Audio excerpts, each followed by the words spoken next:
कक्षा 11 के प्रिय विद्यार्थियों, राजेश सर SSIC हिंदी की पाठशाला में आपका स्वागत है। प्रिय विद्यार्थियों, आज हम सभी लोग बिहारी लाल कृत बिहारी सतसई से लिया गया भक्ति और श्रृंगार के दोहे पढ़ेंगे। यह दोहा जो है कविवर बिहारी द्वारा रचित बिहारी सतसई से अवतरित है। बिहारी ने पूर्ववर्ती भक्ति परक रचनाओं को गंभीर अध्ययन किया था। ये और उनके पिता हरिदासी संप्रदाय के स्वामी नरहरिदास के शिष्य थे। दरबारी विलासिता के वातावरण तथा श्रृंगारी जन रुचि के कारण ही इन्होंने श्रृंगार परक रचना की, परंतु इनमें भक्ति संबंधी संस्कार थे और इनकी आत्मा में भक्त की सच्ची पुकार थी। तो आइए छात्रों, बिना देरी किए हम लोग चलते हैं भक्ति और श्रृंगार से संबंधित दोहों की तरफ। तो पहला दोहा आपका है कि करौ कुबत जग कुटिलता तजौन दीन दयाल, दुखी होंगे सरल हिया बसत त्रिभंगी लाल। करौ कुबत जग कुटिलता। ध्यान दीजिए, यहाँ पे कविवर बिहारी लाल जी कहते हैं कि करौ करें, कुबत अर्थात निंदा, जग संसार के लोग चाहे जितनी निंदा करें, कुटिलता तजौ न, ध्यान दीजिएगा, मैं अपनी कुटिलता को नहीं त्यागूंगा। हे दीनों पे दया करने वाले दीन दयाल, मैं अपनी कुटिलता को नहीं त्यागूंगा, क्योंकि सरल ही बसत सरल ही, देखिए, दुखी होंगे सरल ही त्रिभंगी लाल मतलब क्या होता है? त्रिभंगी, तीन स्थानों से टेढ़े, अर्थात भगवान श्री कृष्ण जब बांसुरी बजाते हुए भगवान श्री कृष्ण की छवि आप देखे होंगे तो कमर, पैर और उनके जो मुख हैं वह तीन स्थान से टेढ़े दिखाई देते हैं। यहाँ कविवर बिहारी लाल कहते हैं कि हे प्रभु, आप तीन स्थानों से टेढ़े हैं, इसलिए आप मेरे टेढ़े मन में अच्छे ढंग से निवास कर पाएंगे। यदि मैं अपने कुटिलता को, टेढ़ेपन को त्याग दूंगा तो मेरा हृदय यदि सरल हो जाएगा, सीधा हो जाएगा, तो आप दुखी होंगे, क्योंकि आप उसमें बसने में आपको दुख होगा। ठीक है, यानी कविवर बिहारी लाल यहाँ कहना चाहते हैं मेरे प्यारे बच्चों कि कुटिलता को मैं इसलिए नहीं छोड़ता क्योंकि मेरे भगवान श्री कृष्ण तीन स्थानों से टेढ़े हैं, इसलिए मैं भी अपना टेढ़ापन, अपने मन का टेढ़ापन नहीं त्यागता हूँ, क्योंकि सरल हृदय, सीधे हृदय में मेरे प्रभु को कष्ट होगा, इसलिए दुखी होंगे, इसलिए मैं अपने टेढ़ेपन को नहीं त्यागता हूँ। संसार चाहे जितनी मेरी निंदा करे, तो इसका अर्थ होगा कि संसार, करौ कुबत जगू, संसार चाहे मेरी जितनी निंदा करे, मैं अपनी कुटिलता को, हे प्रभु, मैं अपनी कुटिलता को नहीं छोड़ूंगा, क्योंकि सीधे हृदय में मेरे प्रभु जो कि तीन स्थानों से टेढ़े हैं, त्रिभंगी लाल हैं, उनको मेरे हृदय में, सीधे हृदय में बसने में दुख होगा। आया समझ में? ठीक है, इसमें देखिए क वर्ण की आवृत्ति आई इसमें, इसलिए अनुप्रास अलंकार है। ठीक है, आगे बढ़ते हैं मेरे प्यारे छात्रों कि अजौ तरयो नाही रहो श्रुति सेवत इक रंग, नाक बास बेसरि लहो बसि मुख तनु कै संग। अजौ तरयो नाही रहो श्रुति सेवत इक रंग, नाक बास बेसरि लहो बसि मुख तनु कै संग। अजौ तरयो नाही रहो, अजो मतलब आज भी, अजो मतलब आज भी, तरयोना मतलब नीचे ही रहते हैं, रहो मतलब रहते हैं। श्रुति सेवत इक रंग, यहाँ पर देखिए यहाँ पर दो अर्थ स्पष्ट है प्रिय छात्रों, इसलिए ध्यान देकर इस दोहे को हम लोग समझेंगे। श्रुति मतलब होता है कान, और श्रुति मतलब होता है सुनने लायक अर्थात वेद। सेवत एक रंग, ठीक ना, एक रंग में अर्थात एक ही काम लगातार करने पर भी। नाक बास बे, नाक मतलब देखिए यहाँ पर नाक का दो अर्थ हो जाएगा, नाक अर्थात नाक और नाक अर्थात स्वर्गलोक। बास मतलब मतलब निवास करना। बेसरी, बेसरी का भी यहाँ दो अर्थ होगा। पहला अर्थ होगा बेसरी जो कान सॉरी क्षमा चाहेंगे, जो नाक में पहनने वाला आभूषण होता है उसे बेसरी कहते हैं। और बेसरी मतलब होता है अज्ञानी व्यक्ति, अर्थात जिसके पास वेदों का ज्ञान ना हो उसे बेसर कहा जाता है, या बेशर्म व्यक्ति कह सकते हैं, लेकिन बेशर्म अच्छा शब्द नहीं है, इसलिए आप अज्ञानी कहें तो अच्छा लगेगा। लहो बसी मुक्तन के, बस माने रह करके, मुक्तन माने मुक्ता मोतियों के साथ। अब यहाँ देखिए मुक्तन माने मोती भी होता है, मुक्तन माने मुक्त शरीर वालों के साथ, मुक्त तन मुक्त शरीर वालों के संग। तो एक पहला अर्थ मैं आपको बता रहा हूं, जो शाब्दिक अर्थ है वह है कि कान जो कि अच्छी बातों का सेवन करता रहता है लगातार, उसका जो आभूषण है वह कान के नीचे ही रह जाता है। लेकिन नाक में बसने वाली बेसर मोतियों को धारण करके वह नाक में बसने वाली बेसर मोतियों को धारण करके वह उच्च स्थान को प्राप्त कर लेती है। अब इसका दूसरा अर्थ जो है वह ये है कि वेदों का श्रवण करने, लगातार श्रवण करते रहने पर भी,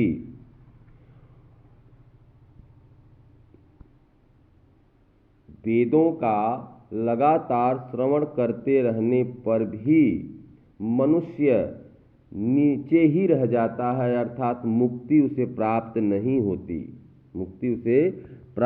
नहीं होती, यानी तर्योना मोक्ष नहीं प्राप्त कर पाता। ठीक है, तर्योना माने दो चीज मैंने बताया था, कान का आभूषण और मोक्ष को न प्राप्त होना, नहीं प्राप्त हो पाती। लेकिन जो व्यक्ति अज्ञानी है वह मुक्त आत्माओं के साथ, यानी संतों के संग रह करके, बस माने निवास करके रह करके वह स्वर्गलोक में को प्राप्त कर लेते हैं। यानी अज्ञानी व्यक्ति जिनको ज्ञान नहीं है वेदों का, वे संत महात्माओं के संग रह करके स्वर्ग की प्राप्ति कर लेते हैं। और ऐसे व्यक्ति जो वेदों का पाठ करते हैं उसका अनुसरण नहीं कर पाते, वह उसी प्रकार नीचे रह जाते हैं जैसे कान का आभूषण। कान वेदों को सुनता है लेकिन उसका आभूषण नीचे ही रह जाता है, उसी प्रकार वह नीचे ही रह जाते हैं, अर्थात उनको मोक्ष की प्राप्ति तर्योना नहीं हो पाती, मोक्ष की प्राप्ति नहीं हो पाती। समझ गए? उम्मीद करता हूँ समझ में आप लोगों को आ रहा होगा। एक बार पुनः बता देता हूँ। कविवर बिहारी लाल जी कहते हैं कि जिस प्रकार कान वेदों को सुनता रहता है लेकिन उसका आभूषण नीचे ही रह जाता है, उसी प्रकार वेदों का श्रवण करने पर भी ऐसे लोग नीचे ही रह जाते हैं, उन्हें मोक्ष की प्राप्ति नहीं हो पाती। लेकिन जिस प्रकार कान नाक में पहनने जाने वाला बेसर मुक्त मोतियों को धारण करके उच्च स्थान प्राप्त कर लेता है, उसी प्रकार बेसर अर्थात अज्ञानी व्यक्ति भी मुक्त आत्माओं को अर्थात संतों का संग पकड़ करके, संतों के साथ रह करके वह भी स्वर्ग को, नाक अर्थात स्वर्ग को प्राप्त कर लेते हैं। ठीक, आगे बढ़ते हैं कि मकराकृति गोपाल कै सोवत कुंडल कान धर्यो मनोहि घर समरू देवड़ी लसत निशान। मकराकृत गोपाल कै मकराकृत गोपाल कै सोवत कुंडल कान धर्यो मनोहि घर समरू देवड़ी लसत निशान। मकराकृत मकर के आकार का कुंडल कान में धारण किए हुए गोपाल भगवान श्री कृष्ण अत्यधिक सुशोभित लग रहे हैं। ऐसा लग रहा है कि कामदेव शमरु स्वयं ही भगवान श्री कृष्ण के हेय में घर में निवास कर गए हों और अपने झंडे को अपने पताका को ड्योढ़ी पर फहरा रहे हों। ठीक ना, ड्योढ़ी पर अर्थात मुख्य द्वार पर फहरा रहे हों। फिर से समझिए इसको। कविवर बिहारी लाल जी कहते हैं कि भगवान श्री कृष्ण का कान का कुंडल मकराकृत के आकार वाला कान का कुंडल अत्यधिक सुशोभित लग रहा है। ऐसा लग रहा है मानो मनु मानो जानो उत्प्रेक्षा अलंकार है इसमें, मानो शमरु अर्थात कामदेव स्वयं भगवान श्री कृष्ण के हृदय रूपी घर में निवास कर रहे हैं और उनकी पताका, कैसी पताका, मकराकृत रूपी पताका उस घर के बाहर मुख्य द्वार पर सुशोभित हो रही है अर्थात फहरा रही है। ड्योढ़ी माने होता है मुख्य द्वार, घर का जो मुख्य द्वार जैसे होता है ना, उसी प्रकार से यहाँ पे कविवर बिहारी लाल ने जो है हृदय रूपी घर को का मुख्य द्वार बताया है कान को। ठीक है, समझ में आया बात। अब अगला है कि बतरस लालच लाल की मुरली धरी लुकाय सौं करे भवन हंसैं दैन कहें नट जाए। बतरस लालच लाल की, बात करने की लालच है, बात करने की लालच में, भगवान श्री कृष्ण से बात करने की लालच में मुरली धरी लुकाय सौं करे भवन हंसैं दैन कहें नट जाए।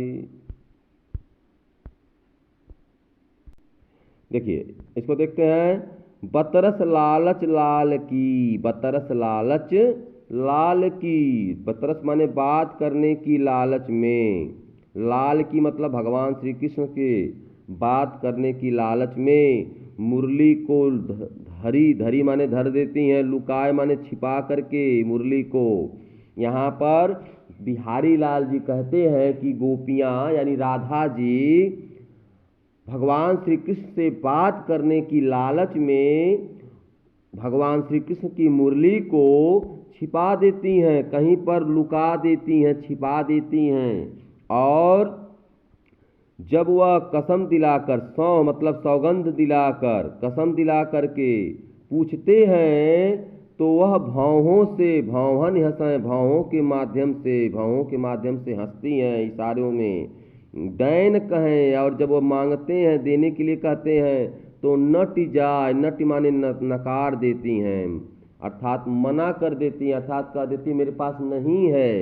तो यहाँ पर होगा कि कविवर बिहारी लाल जी कहते हैं कि भगवान श्री कृष्ण से बात करने की लालच में, भगवान श्री कृष्ण से बात करने की लालच में राधा जी मुरली को छिपा देती हैं, मुरली को छिपा देती हैं। और जब भगवान श्री कृष्ण सौगंध दिला करके उनसे पूछने की कोशिश करते हैं तो वह भौहों के द्वारा मुस्कुराती हैं, और जब मांगते हैं, देने के लिए कहते हैं तो वह नट जाए, नकार देती हैं अर्थात मना कर देती हैं कि मेरे पास मुरली नहीं है।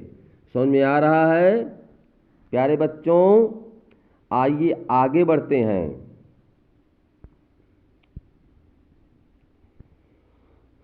कि कहत नटतरी झत खिजत, कहत नटतरी झत खिजत, मिलत खिलत लजियात, भरे भवन में करत हैं नैनन ही सौ बात। अब देखिए, कहत नटत रीझत खिझत, कहत नटत रीझत खिझत, मिलत खिलत लजियात, भरे भवन में करत हैं, नैनन ही सौ बात। अब देखिए, कहत, कहत मतलब कहते हैं, कहते हैं। नटत मतलब नकार देती हैं, और ऐसा करते हुए वह रीझ जाते हैं, वह रीझ जाते हैं। और जब वह रीझते हैं तो राधा जी खींच जाती हैं उनको देखकर, और जैसे ही उनके नेत्र मिलते हैं उनके मन खिल जाते हैं, प्रसन्न हो जाते हैं। और ऐसा जैसे ही वे लोग करते हैं तो भवन में, भरे भवन, यहाँ लिखा है ना भरे भवन में, अर्थात सबको देखकर साथ में वह लजा जाते हैं। अब यहाँ पर देखिए मेरे प्रिय छात्रों, समझने का प्रयास करेंगे। जैसे एक नायिका और एक नायक हैं, अब ध्यान दीजिए। तो नायक नायिका से मिलने की बात कहता है कि भाई आओ हमसे कुछ बात कर लो, हम आपसे बात करना चाहते हैं, ठीक। तो जैसे ही नायक नायिका से बात करने की बात कहते हैं, जैसे ही नायक नायिका से बात करने की बात कहते हैं, तो नायिका नकार देती है, बोलती नहीं, अभी नहीं, अभी हम बात नहीं करेंगे। और जब वह नकार देती है नायिका, तो नायक जो है वह इस दशा को देखकर प्रसन्न हो जाता है, खुश हो जाता है, ठीक। मन नकारते हुए स्वर को भी सुन करके वह रीझ जाता है, प्रसन्न हो जाता है। और ऐसा देख करके नायिका खींच जाती है। नायिका क्या करती है? खींच जाती है। उसको लगता है कि वह उसको उपहास कर रहे हैं, खींच जाती है। लेकिन जैसे ही नायक नायिका का पुनः नेत्र मिलते हैं, उनके हृदय खिल जाते हैं, अर्थात प्रसन्न हो जाते हैं। और ऐसा करते समय चूँकि भवन में बहुत से लोग हैं, तो वह दूसरों को देख करके लज्जाशील हो जाते हैं, यानी लज्जा से भर जाते हैं। और इस प्रकार से भरे भुवन में करत हैं, भरे भुवन में करत हैं, यानी अर्थात पूरे भवन में वह इसी प्रकार से नयनन से, नयनन मतलब नेत्रों से बात करते हैं, इसी प्रकार वह नेत्रों से बात करते हैं। समझ में आया? फिर से सुन लीजिए। कविवर बिहारी लाल जी कहते हैं कि नायक नायिका से मिलने की बात कहता है, नायिका उस बात को इनकार कर देती है। ऐसे स्वरूप को देख करके नायक प्रसन्न होता है, नायिका उस पर खींच जाती है, क्रोधित हो जाती है। दोनों के नेत्र मिल जाते हैं। नेत्र मिलने पर मन उनका खिल उठता है, प्रसन्न हो उठता है। और चूंकि भवन में और लोग इस दृश्य को देख रहे होते हैं, जैसे उन्हें पता आभास चलता है कि ये सभी लोग देख रहे हैं, वह लज्जा से भर जाते हैं। और इसी प्रकार वह पूरे भवन में अर्थात महल में वह नेत्रों से ही बात करते रहते हैं। किससे बात करते हैं? नेत्रों से, सांकेतिक भाषा में बात करते हैं। आगे बढ़ते हैं मेरे प्यारे छात्रों। कि कर लय चूमी चढ़ाई सिर उर लगाए भुज भेटी, लही पाती पिय की लखती बाँचती धरती समेटी। चिट्ठी, चिट्ठी आई है। देखिए, कर लय चूमी चढ़ाई सिर, कर लय, कर लय मतलब हाथ में, कर लय चूमी चढ़ाई सिर, उर लगाई भुज भेंटी, लई पाती पी के लखती बाँचत धरती समेत। बच्चों, आजकल तो मोबाइल का ज़माना है, इस चीज़ को नहीं आप समझ पाएंगे।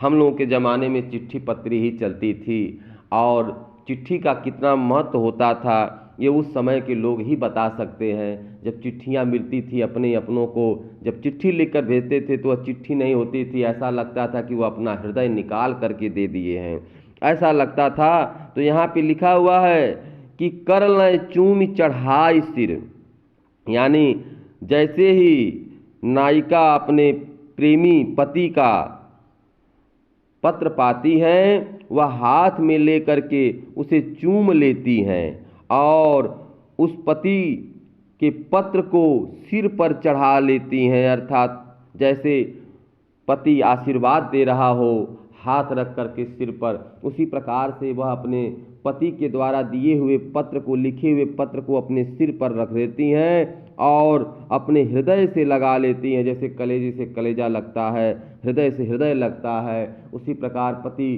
के पत्र को पति ही समझ करके वह अपने हृदय से लगा लेती हैं और भुजाओं में लेकर के उसे भेंट लेती हैं। जैसे जैसे एक दूसरे से गले लगा जाता है, वह पत्र को ही अपना पति मान करके उसे भुजाओं से भेंटती हैं। लहि पाती पिय की लखती, लहि पाती, लहि प्राति, लहि माने प्राप्त करके, लहि मतलब प्राप्त करके, पाती मतलब पत्र, पिय की, पिय मतलब प्रियतम की, लखती, लखती माने देखती हैं, पिय की प्रियतम के पत्र को प्राप्त करके उसे मन से ध्यान पूर्वक देखती हैं, पुनः बाँचती हैं और पढ़ती हैं और पुनः उसे समेट करके बड़े ही सावधानी पूर्वक उसे रख लेती हैं, संभाल कर रखती हैं। तो इस प्रकार से कविवर बिहारी लाल जी कहते हैं कि कर लें चूम चढ़ाई सिर, कर लें चूम चढ़ाई सिर, उर लगाई भुज भेंट, उर लगाई भुज भेंटी।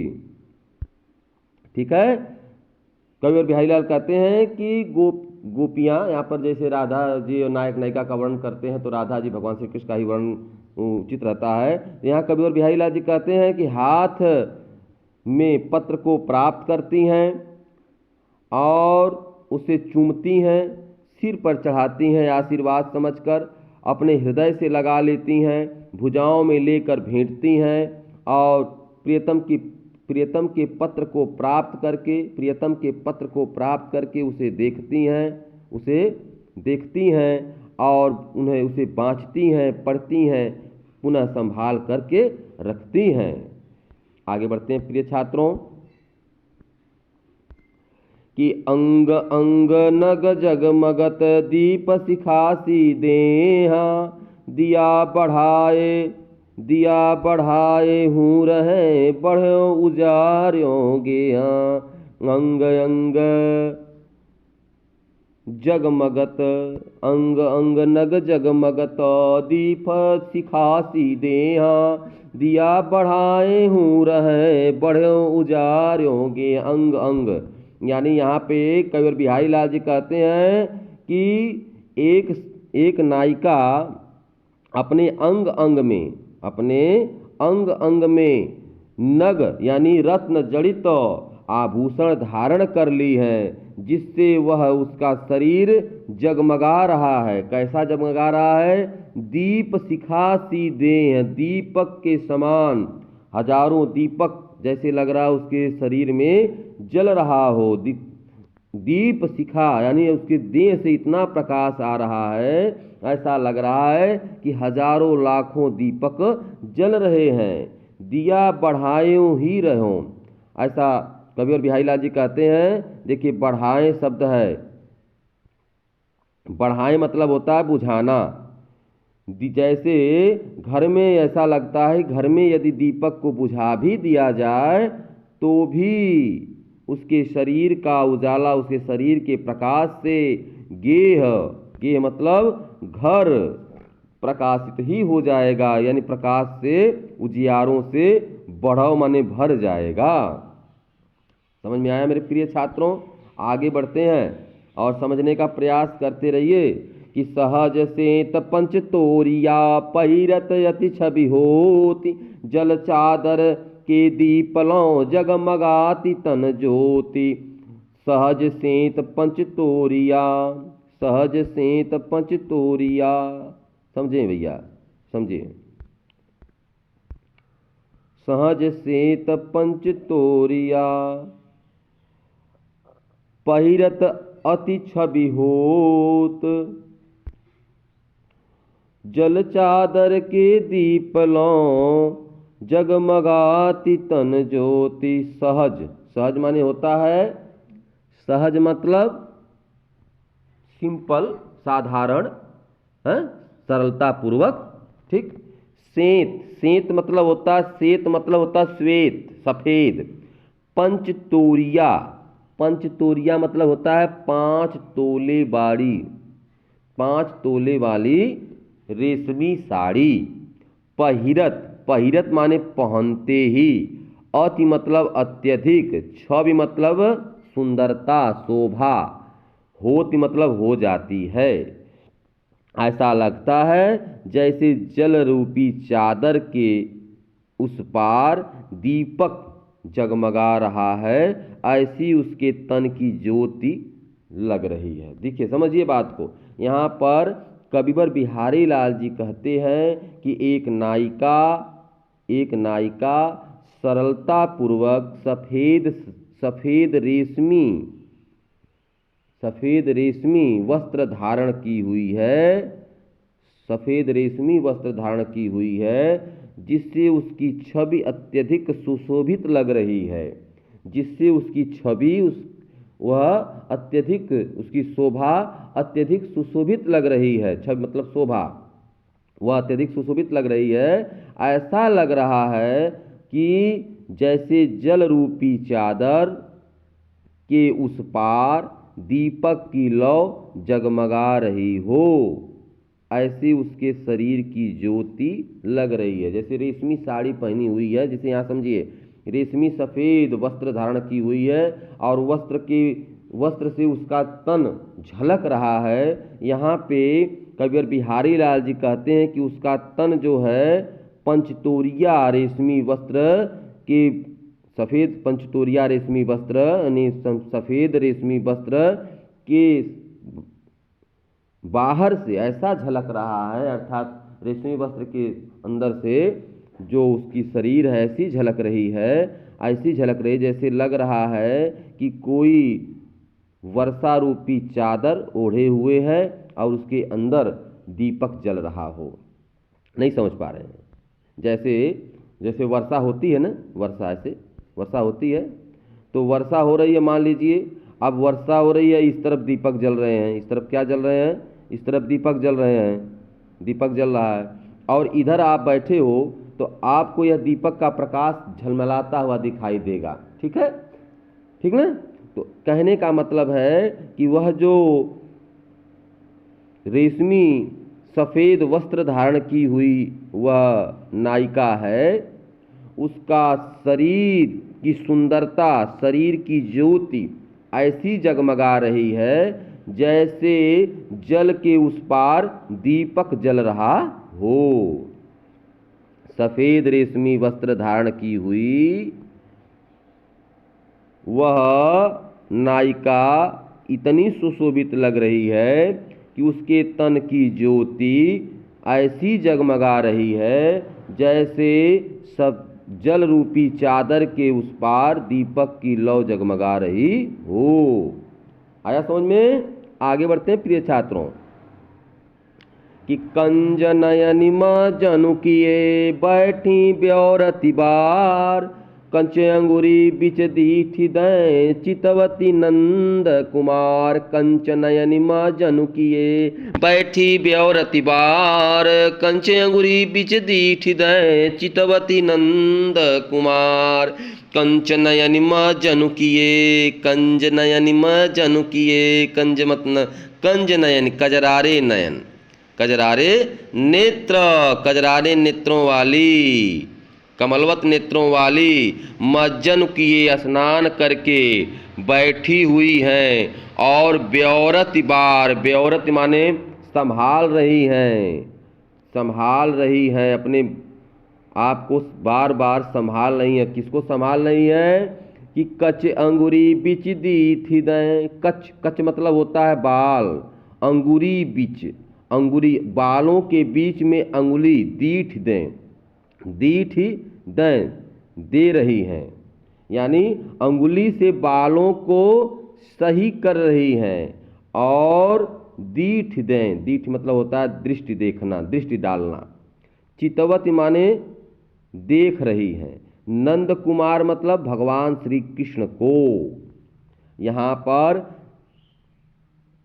पर बिहारी लाल जी कहते हैं कि गोपियाँ यानी राधा जी राधा जी अपने कमलवत नेत्रों से, कजरारे नेत्रों से स्नान कर, नेत्रों से, कजरारे नेत्रों वाली राधा जी स्नान करके बैठी हुई हैं और अपने को संभाल रही हैं, अर्थात अपने बालों को संवार रही हैं और बालों को अंगुलियों की कंघी बना करके बालों के बीच में उससे अंगुलियों से सही कर रही हैं बालों को, और उन बालों के बीच से जब वह अंगुलियां दे रही हैं बालों में, तो उसके बीच से वह झांक रही हैं, देख रही हैं और अपने नंद कुमार भगवान श्री कृष्ण की तरफ दृष्टि लगाए हुए देख रही हैं। समझ में आया? चितवत माने देख रही हैं। पुनः समझ लीजिए मेरे प्रिय छात्रों, यहाँ पर कविवर बिहारी लाल जी कहते हैं कि कमलवत नेत्रों वाली राधा जी स्नान करके बैठी हुई हैं और अपने बालों को संवार रही हैं। वह अपने बालों के बीच से अंगुली दे करके बालों को संवार रही हैं और उसके बीच से झांक रही हैं। और किसको झांक रही हैं? नंद कुमार अपने प्रभु श्री रामचंद्र जी, क्षमा चाहेंगे, अपने प्रभु श्री कृष्ण नंद कुमार को, भगवान श्री कृष्ण को देख रही हैं। आगे बढ़ेंगे मेरे प्यारे छात्रों कि औधाई सी सुलख बिरहनी बिरहनी बिरलात, बीच ही सुखी गुलाब गाँव छींटो छुई न जात। ध्यान दीजिए, औधाई सी, औधाई मतलब होता है, औधाई माने गिरा देना, सीसी माने सीसी, सुलखी बार बार देख करके, बिरह बरन बिललात, बिरह मतलब बिरह रूपी, बरन मतलब अग्नि में, बिललात माने जलती हुई, जल रही है, तड़प रही है। बीच ही सुखी गुलाब गाँव, बीच माने मध्य में ही, सुख मतलब सूख गया, गुलाब गाँव माने गुलाब का जल, छींटों छुई न गात, जी उसका छींटा भी उसको छू नहीं पाया।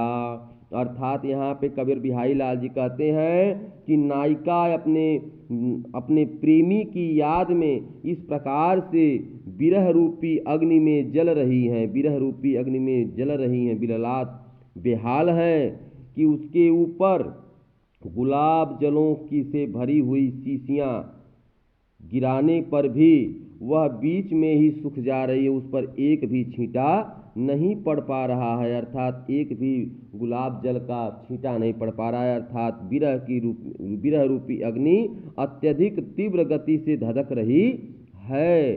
समझ में आई बात?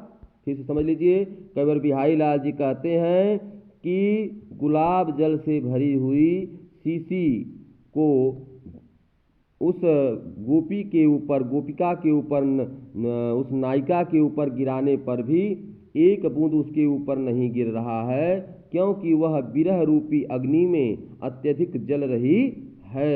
बिरह रूपी अग्नि में अत्यधिक जल रही है, बिरह रूपी अग्नि अत्यधिक धधक उठी हुई है, धधक उठी है। आगे बढ़ेंगे प्रिय छात्रों, समझते चलिए। प्रयास है, अगर आपको न समझ में आए तो आप हमें कमेंट बॉक्स में ज़रूर लिखें। और प्रिय छात्रों, उम्मीद है कि हमारे द्वारा पढ़ाए हुए आपको ये दोहे अच्छी तरह से समझ में आ रहे होंगे। यदि समझ में आ रहा हो तो ज़रूर लाइक कर दीजिएगा और शेयर कर दीजिएगा मेरे प्रिय छात्रों। तो आइए देखते हैं कि करी बिरह ऐसी तऊ गैल न छाड़त नीचू, दीन हूँ चश्मा चखनू चाहे लहै न मीचू। देखिए यहाँ पर है कि करी बिरह ऐसी तऊ गैलन न छाड़त नीचू। ऐसी बिरह रूपी अग्नि ने ऐसी दशा कर दी है कि वह बिरहिणी यानी गोपिका, वह राधा जी की स्थिति ऐसी हो गई है, तऊ न छाड़त नीचू, अर्थात वह नीच मतलब वियोग रूपी नीच, फिर भी उसे छोड़ नहीं रहा है। कैसी हालत हो गई है? नीचे वाली लाइन देखेंगे कि दीन हूँ चश्मा लखनू, इतनी दीन हो गई है कि चश्मा लगा करके भी मीच मतलब मृत्यु उसे ढूंढ नहीं पा रही है, लह मतलब प्राप्त नहीं कर पा रही है। अर्थात यहाँ पर होगा, बिहारी लाल जी कहते हैं, देखिएगा ध्यान से थोड़ा सा कठिन तो है, लेकिन एक बार समझने के बाद आपको भूलेगा नहीं। कबीर बिहारी लाल जी कहते हैं कि राधा जी विरह रूपी अग्नि में ऐसी जल रही हैं कि वह विरह रूपी अग्नि उनको छोड़ नहीं रही है, ठीक ना। उनको पीछा, गैलन मतलब होता है पीछा छोड़ना, गैल मतलब पीछा, न मतलब नहीं, तव माने फिर भी, तव माने फिर भी, छाड़ माने छोड़ रही है, नीचू मतलब वह नीच, विरह रूपी अग्नि उनका पीछा नहीं छोड़ रही है, वह ऐसी विरह रूपी अग्नि में जल रही हैं, ऐसी हो गई हैं, सूख के कांटा हो गई हैं कि मृत्यु न मीचू, मृत्यु, मीचू मतलब मृत्यु होता है, मृत्यु भी चश्मा लगाकर उनको खोज रही है, लेकिन वह नहीं दिख रही है। अर्थात उनकी शरीर इतनी सूख कर कांटा हो गई है कि मृत्यु भी उनको मृत्यु नहीं दे पा रही है। तो प्रिय छात्रों, इस वीडियो में 11 तक यहीं तक हमने आपको बताया। अगले वीडियो में शेष इस दोहे और श्रृंगार, भक्ति और श्रृंगार को जो है लेकर के हम आएंगे। तब तक के लिए हम विदा चाहते हैं। नमस्कार।